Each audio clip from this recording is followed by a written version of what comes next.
Bienvenue dans cette vidéo de démonstration à destination des élèves de première spécialité. Aujourd'hui, je vais vous démontrer que bêta est un extrémum d'une fonction polynomiale de degré 2. Hein. Alors pour ça, on va avoir besoin de la forme canonique. Hein.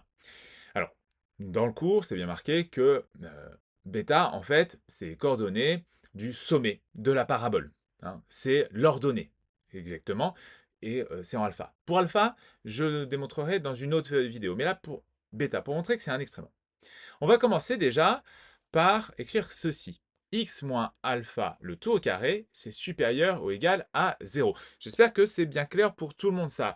La fonction carré est toujours positive, hein, dans l'ensemble des réels. Maintenant, si a est supérieur à 0, alors si je multiplie de part et d'autre de cette inégalité par a, eh bien j'obtiens a facteur de x moins alpha le tout au carré supérieur ou égal à 0.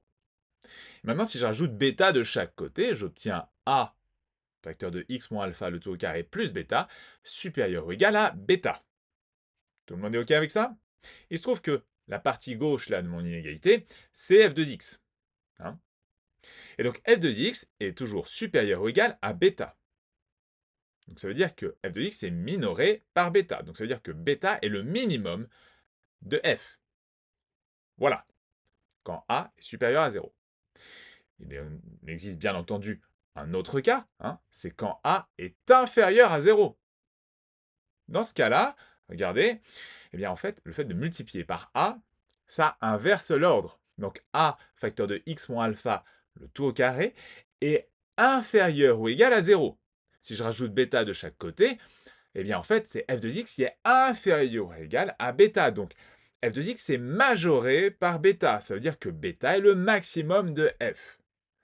Et ça, que l'on soit bien d'accord, c'est pour quelle que soit la valeur de x ou de alpha, vu que au départ, on avait dit que c'était x moins alpha le tout au carré supérieur ou égal à 0. Donc là, j'ai montré que bêta, c'était un extrémum de la fonction f, qui est une fonction polynomiale de degré 2. J'espère que cette vidéo assez courte vous a plu.